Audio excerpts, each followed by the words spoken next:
excellent. This is mighty good. This is mighty very. Oh, is ever the like heard of that my boy Tom should run away from me for fear of being forced to marry a girl he never saw, that she should scamper from her father for fear of being forced to marry him, and that they should run into one another's arms, in a way, in a disguise by mere accident, against their consents, and without knowing it, as a body may say. Oh, may I never do an ill turn, Master Hawthorne, if it is not one of the oddest adventures, partly. Why, Sir William, it is romance. Oh, but what pleases me best of all, Master Hawthorne, is the ingenuity of the girl. May I never do an ill turn, but when I was called out of the room, and the servant said she wanted to speak to me if I knew what to make on it. But when the little gypsy took me aside and told me how matters stood, I was quite astonished, as the body may say, and could not believe it partly. But when her young friend that she is with here assured me of the truth on it, indeed, at last I began to recollect her face, though I had not seen her since she was the height of a full-grown greyhound. Well, Sir William, your son as yet knows nothing of what has happened here, nor does he know of your being come hither. If you'll follow my counsel, we'll have some sport with him. He and his mistress were to meet in the garden this evening by appointment. She's gone to dress in all her airs. Will you let me direct your proceedings in this affair? Oh, with all my heart, Master Hawthorne, with all my heart. Do what you will with me, say what you can for me. I am so overjoyed and so happy. May I never do an ill turn, but I'm very glad to see you too, Master Hawthorne, and partly as much pleased at that as at anything else. For we have been very merry together when we were young, some years younger. And, well, how has the world gone with you, Master Hawthorne, since we saw one another last? Why, pretty well, Sir William. I have no reason to complain. Everyone has a mixture of sour with his sweets. But in the main, I believe I have done in a degree as tolerably as my neighbors.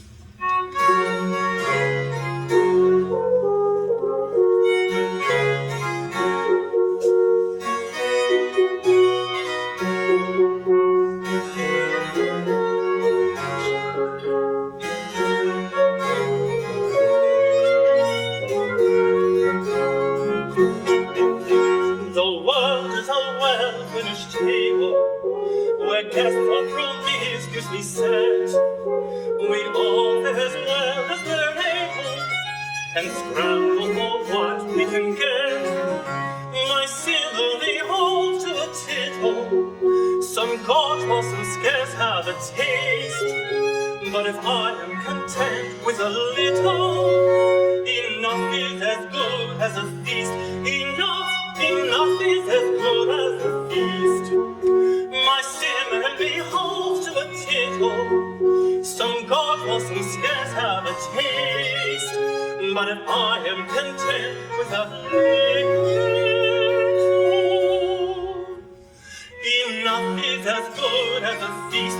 Enough is as good as a feast.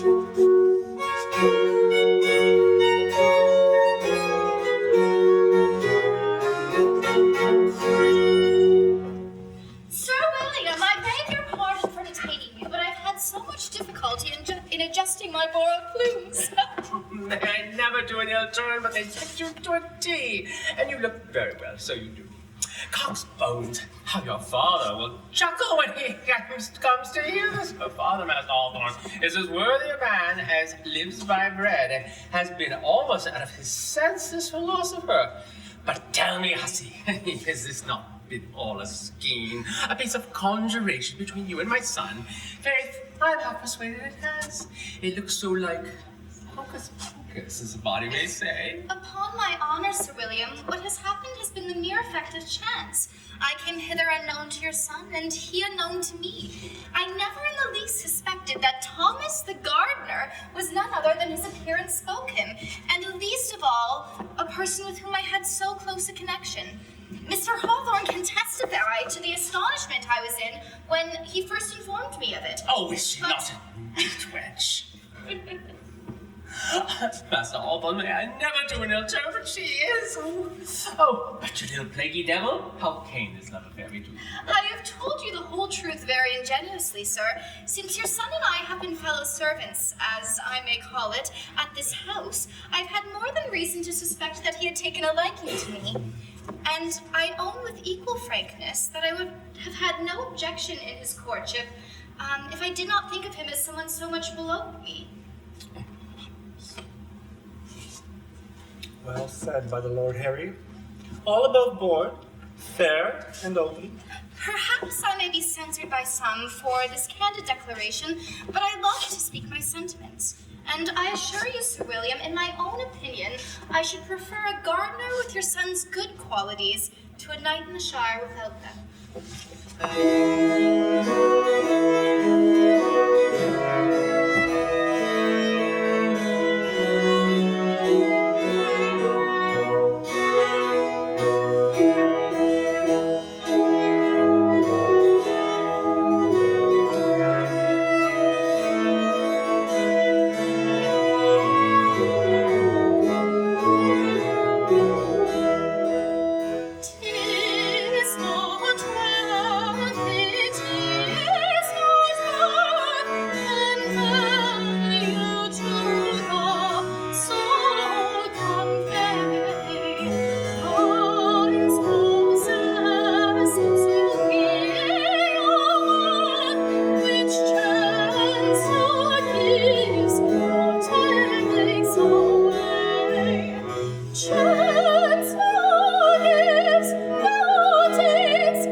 To meet him in the garden. Pretty near it. Who's then? What are we waiting for? Come, my old friend. Come along, and by the way, we will discuss how to manage your interview. But I must speak a word or two to my man about the horse.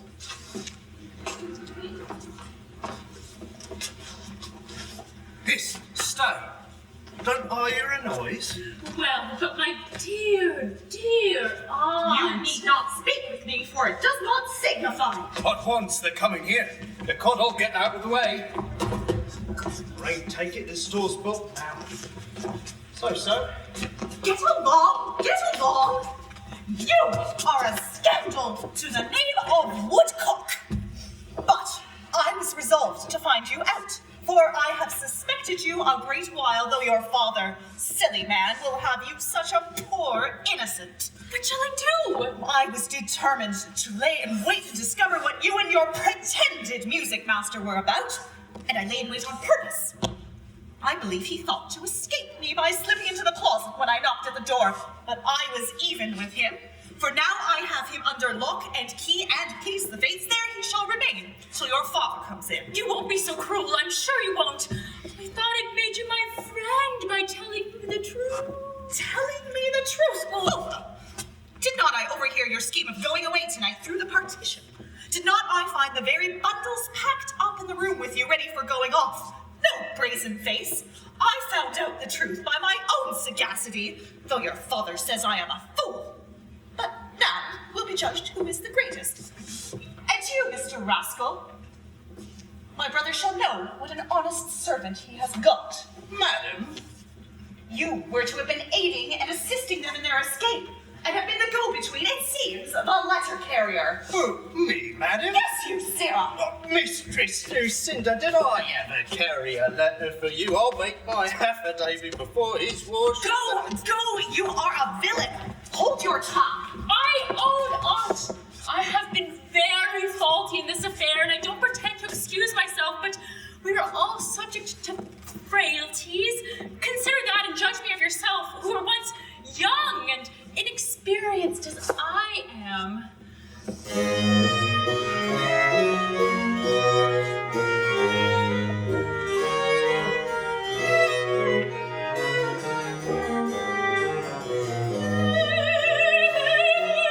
For inclination,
learn it out of your playbooks and novels.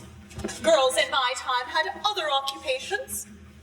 We worked at our needles and kept ourselves from idle thoughts. Well, pray, madam, let me prevail on you to give me the key to let Mr. Eustace out, and I will never proceed a step further in this business without your advice and approbation. Have I not told you already my resolution? Where are my clogs and my bonnet? I'll go out to my brother in the fields. I'm a fool, you know, child. Now let's see what the wits will think of themselves. Don't hold me!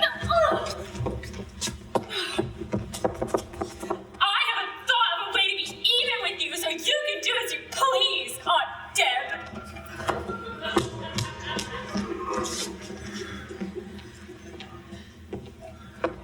Well, I thought it would come to this. I'll be shot if I didn't. So here's a fine job. But what can they do to me? They can't send me to jail for carrying a letter, seeing there was no treason in it. And how was I supposed to know my master did not allow of their meetings? The worst they can do is to turn me off, and I'm sure the place is no such great purchase. And I finds Madge has been speaking with Gaffer Broadwheels, the waggoner, about a carriage to London, so that I am rid of she.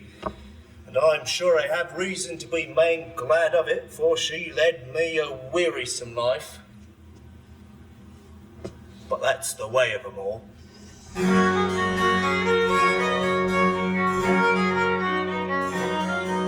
A plague on those wenches, they make such a pother when once they have let in a man and his will. They're always a-whining for something or other and cries unkind in his carriage.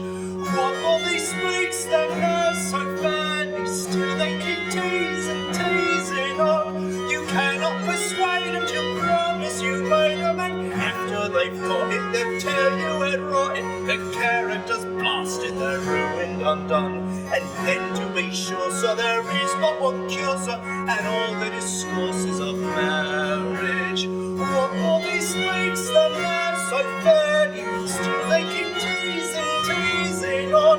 You cannot persuade them to promise you made them, and after they've got it, they'll tell you and rotten. Their character's blasted, they're ruined, undone. And then to be sure, so there is but one cure, sir, and all the discourses of marriage.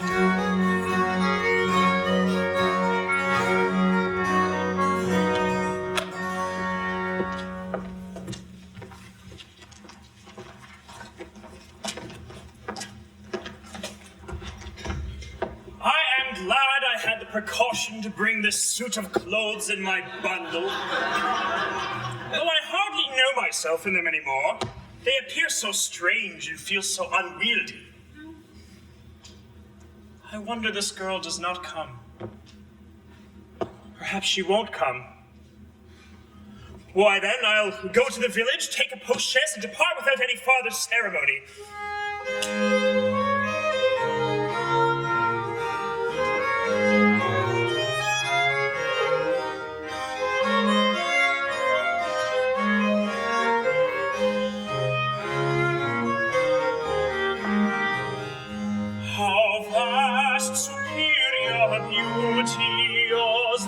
Coldest bosom find, but with resistless force it draws to sense and sweetness joined. Yet with resistless force it draws to sense and sweetness joined.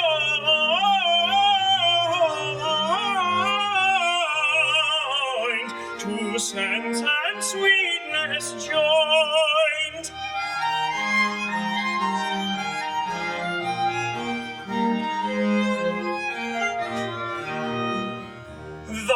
Casket where to outward show the workman's art is seen is doubly valued when we know it holds a gem within.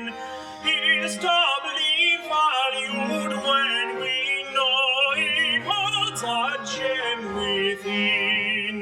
The casket where there to outward show the workman's art is seen, is doubly valued when we know it holds a gem within, is doubly valued when we know it holds a gem within.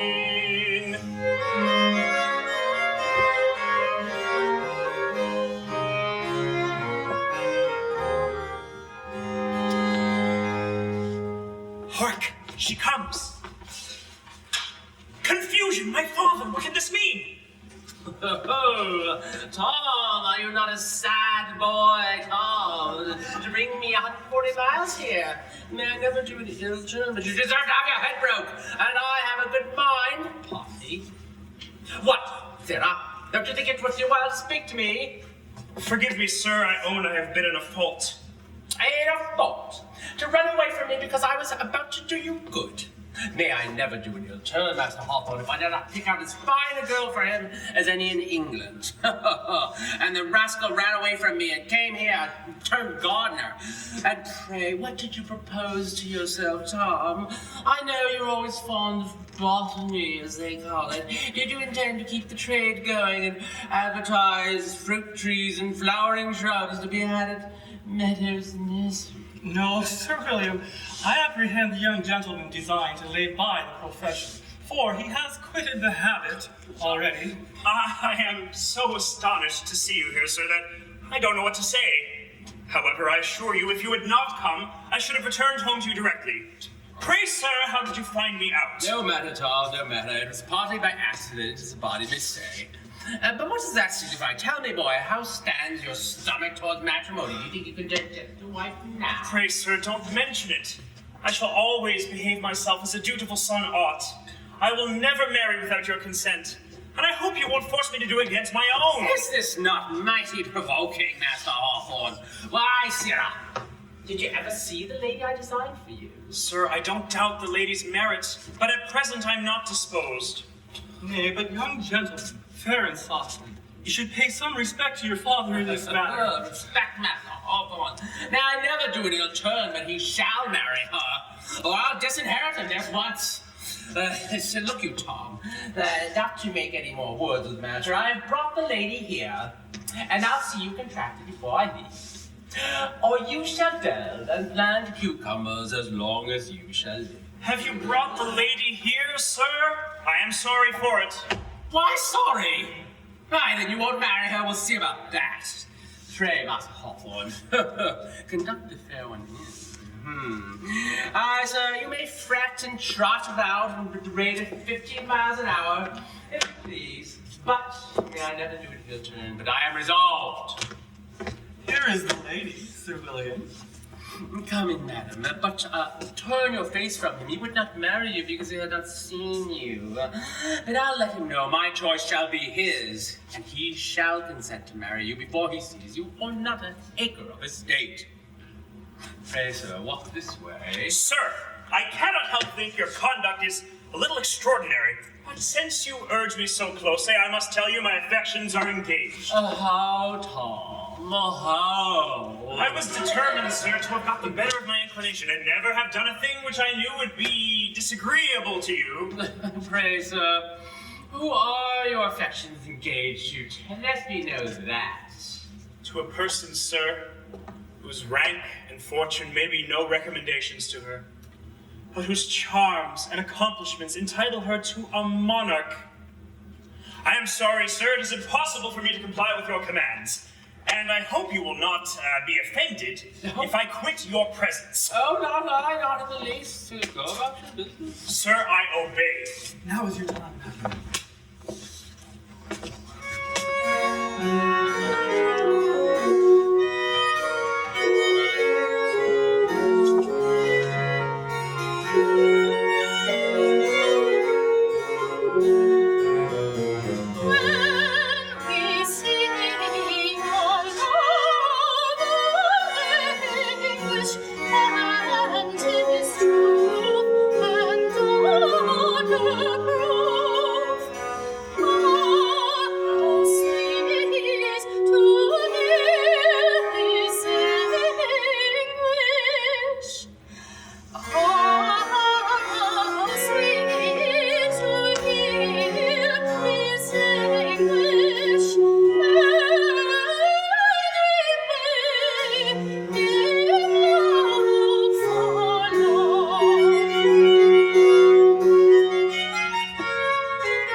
Will you go away from me now? Perhaps, Sir William, your son does not like the lady. If so, pray don't force his inclination. You need not have taken this method, sir, to let me see you are acquainted with my folly, no matter what my inclinations are. Oh, well, but Tom, suppose I consent to your marrying this young woman. Sir? Come, Sir William, we've carried the jest far enough. I see your son is in a kind of embarrassment, and I don't wonder at it. But this letter which I received from him a few days before I left my father's house will, I apprehend, expound the riddle. He cannot be surprised that I ran away from a gentleman who expressed so much dislike to me. And what has happened since chance brought us together in masquerade, I have no occasion to inform him of. What is all this? Pray don't make a jest of me. May I never do an ill turn, Tom. It is not the truth. This is my friend's daughter. Sir? Even so, 'tis very true indeed. In short, you have not been a more whimsical gentleman than I a gentlewoman. But can't you see we were designed for one another? 'Tis plain. I know not, madam, what I either hear or see. 1,000 things are crowding on my imagination, while like one just wakened from a dream, I doubt which is reality, which delusion. Well then, Tom, come into the air a bit and get a hold of yourself. Nay, dear sir, have a little patience. Do you give her to me? Give her to you? Aye, that I do, and my blessing to it with art. Then, sir, I am the happiest man in the world. I inquire no farther. Here I fix the utmost limits of my hopes and happiness.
Joy, sir, and you, fair lady, and under favor I'll salute you too, if there's no fear of jealousy.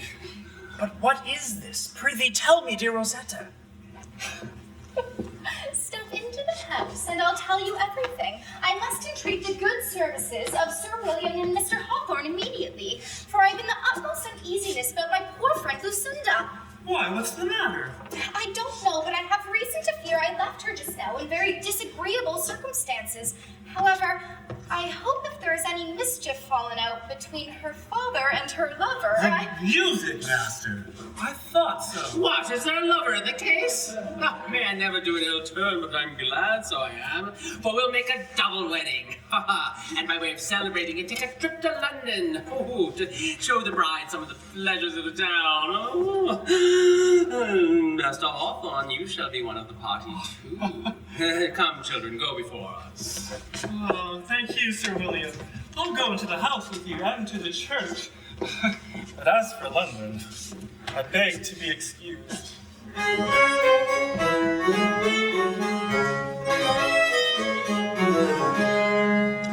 If ever I'm catched in those regions of smoke, that sea of confusion and noise, I may never know the sweets of the slumber unbroke, nor the pleasure the country enjoys, the pleasure the country enjoys. Nay, more, let them take me to punish my sin, where gaping the coffee they feed.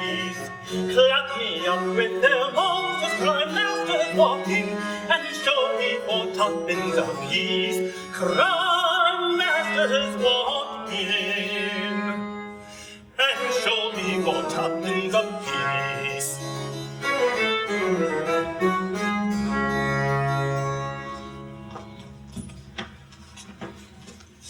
Why, brother? Do you think I can hear or see or make use of my senses?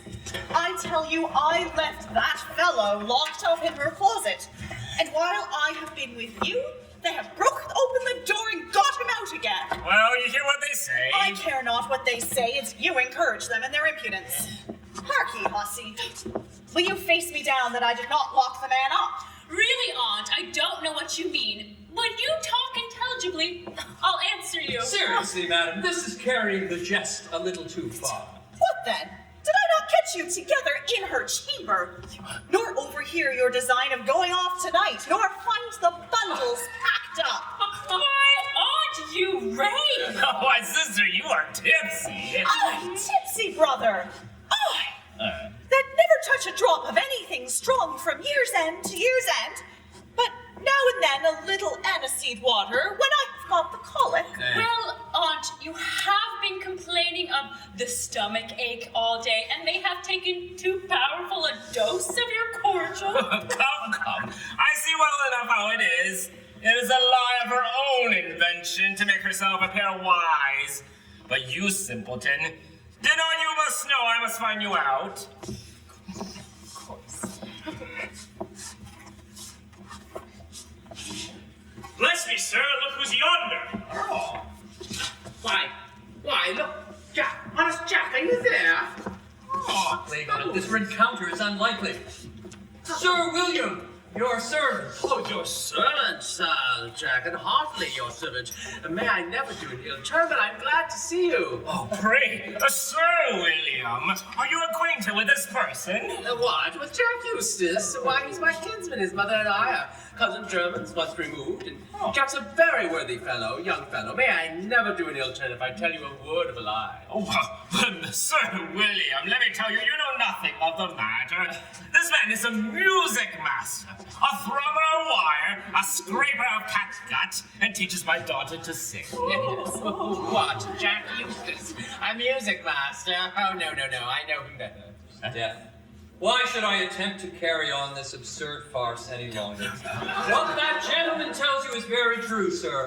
I am no music master, indeed. You are not. You own it, then. Nay more, sir, I am, as this lady has represented me, your daughter's lover, who, with her own consent, I did intend to have carried off this night.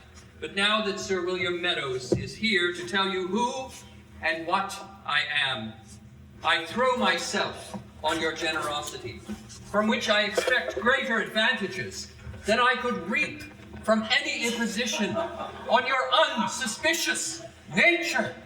Well, brother, what have you to say for yourself now? You have made a precious day's work of it, had my advice been taken. Oh, I am ashamed of you, but you are a weak man and it can't be helped. However, you should let wiser heads direct you. Dear Papa, pardon me? I do, sir. Forgive her, for my cousin Jack will make her a good husband. I'll answer for it. Stand out of the way and let me speak 2 or 3 words to his worship. Come, my dear sir, though you refuse all of the world, I'm sure you can deny me nothing. Love is a venial fault. You know what I mean? Be reconciled to your daughter, I conjure you, by the memory of our past affections. What? Not a word?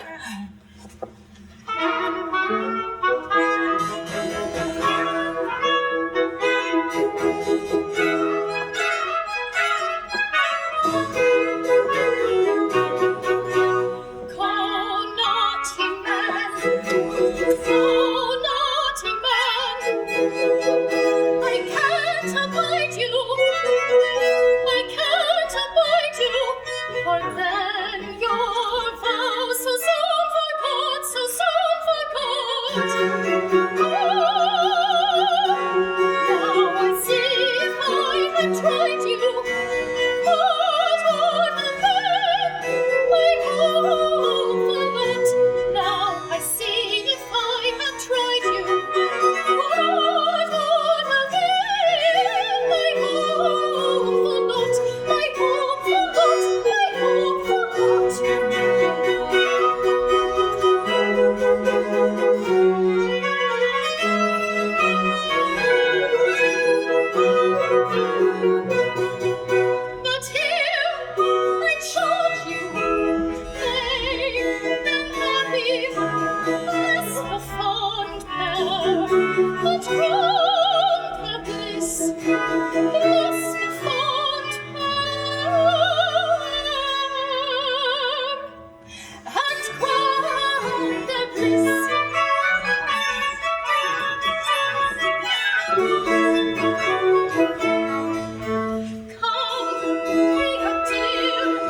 Come, turn out of the house and be thankful my brother does not hang you, for he can do it. He's a justice of the peace.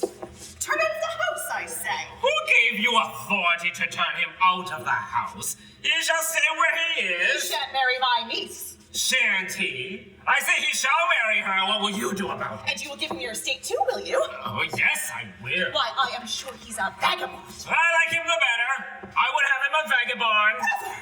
Brother! Come, madam.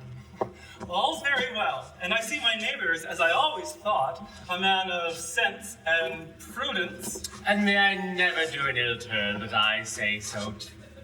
Oh, here, young fellow, take my daughter. Bless you both together, but hark you! No money till I die. Observe that. Sir, in giving me your daughter, you bestow upon me more than the whole world would be without her. Dear Lucinda, for words could convey the transports of my heart upon this occasion. Words are the tools of hypocrites, the pretenders to friendship. Let us only resolve to preserve our esteem for each other. Yet, as our sufferings have been mutual, so shall our joys. I already lose the remembrance of all former pains and anxieties.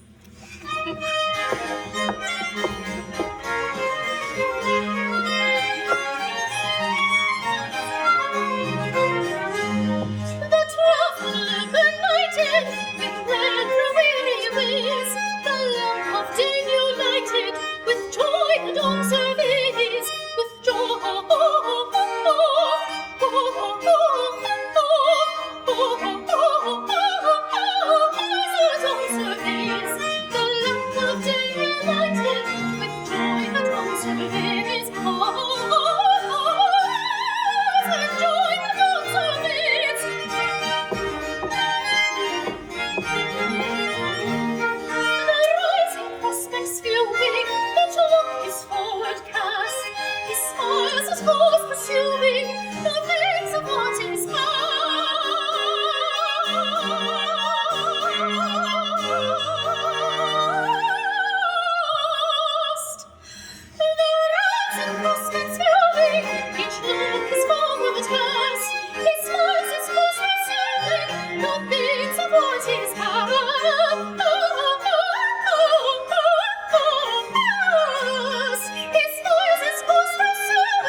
As me, sir, here are some of your neighbors come to visit you, and I suppose to make up the party of your statued ball.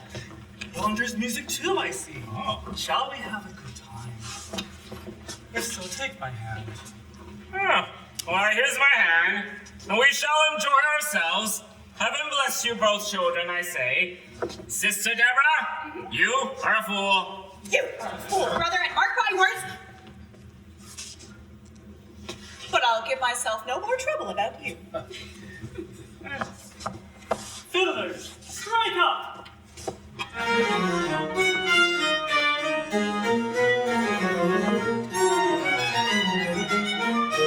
Pennies with his complaints and frown, welcome joy, and joy, every creeping pleasure's crown, for this happy night employ. Let's to friendship do our duty, laugh and sing from good old spring, bring the home to love and beauty, long it dry on the rain. Drink a health to love and a beauty made a long it dry on rain. Let's go venture to our